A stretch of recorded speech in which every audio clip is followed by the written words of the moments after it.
上條片最尾就提到 basis 呢一個 term， 咁呢一條片就會再詳細介紹。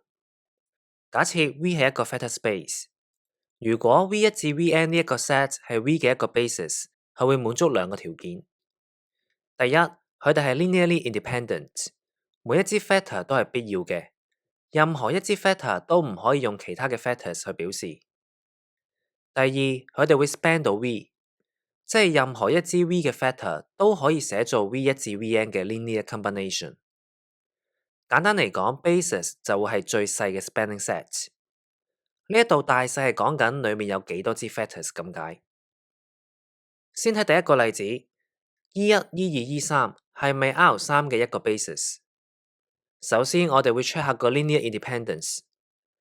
假設 C1 個 E1 加 C2 個 E2 加 C3 個 E3 等於 zero vector。我哋知道 C1、C2、C3 等於0係唯一嘅答案，所以佢哋係 linearly independent。跟住再睇下佢哋 span 唔 span 到 R3。喺 R3 裏面隨便抽一支 vector A、B、C， 我哋都可以寫做 A 個 E1 加 B 個 E2 加 C 個 E3， 所以佢哋係 span 到 R3 嘅。所以佢哋會 form 到一個 basis E1、E2 去到 En 呢一個 basis， 我哋會統稱為 Rn 嘅 standard basis。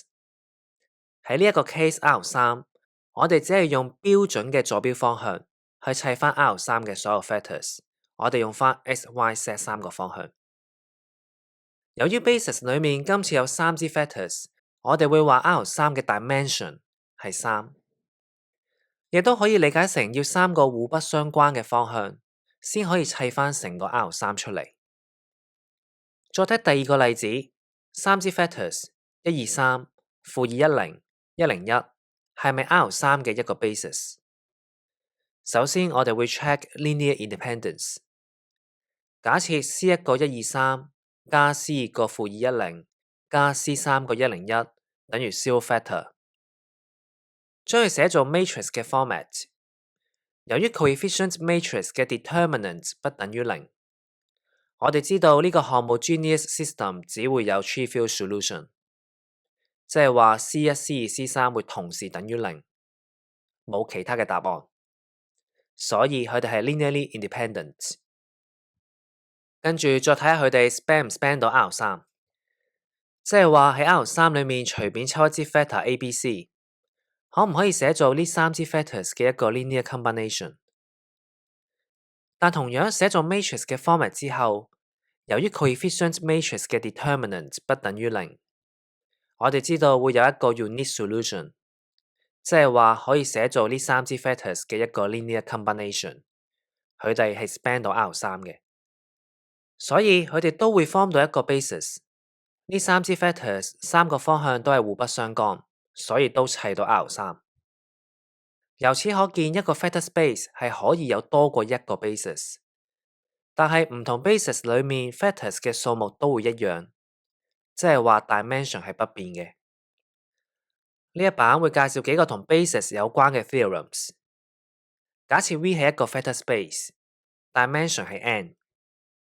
第一，所有嘅 basis 都會有 n 支 vectors， 記得 dimension 係 basis 裏面 vectors 嘅數目。第二，一個 set 如果多過 n 支 vectors， 咁佢哋一定會係 linearly dependent， 其中一支 vector 一定可以用其他表示。又或者咁樣理解 ，n 為空間裏面最多同時有 n 個互不相干嘅方向，好似2維你有 x、y 方向，3維你有 x、y、z 嘅方向，你多過 n 支 vectors， 即係多過 n 個方向，一定有至少一個方向係同其他有關嘅。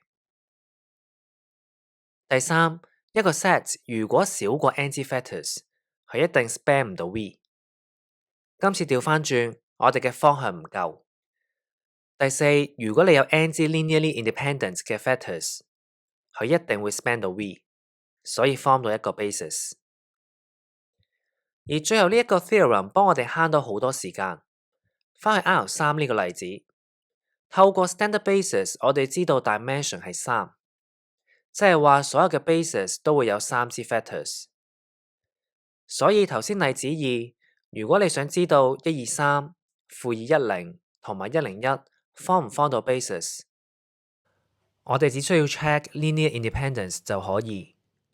透過最後嗰個 theorem， 因為 dimension 係3，佢哋3支 factors又係 linearly independent， 我哋會知道佢一定 span 到 V， 唔需要再 check， 幫我哋慳返啲時間。以下再睇多兩個例子，首先係 R2×2，即係袋住所有2×2嘅 real matrices 嘅 factor space。呢4個 matrices 會 form 到一個 standard basis， 佢哋分別喺唔同嘅 entries 等於1，剩低嘅 entries 都會等於0。因為呢個 basis 我哋有4嚿嘢，所以 R2×2嘅 dimension 會係4。跟住我哋睇 P， 即係袋住所有 polynomials 嘅 factor space。1 x x2 次，如此類推。呢一個 set 會係 P 嘅 standard basis。因為今次呢一個 set 有無限個 elements， 所以 dimension 會係無限。問題嚟啦，我哋知道一個 factor space 可以有唔同嘅 basis，咁 basis 之間又有冇關係呢？我哋下一條片再探討。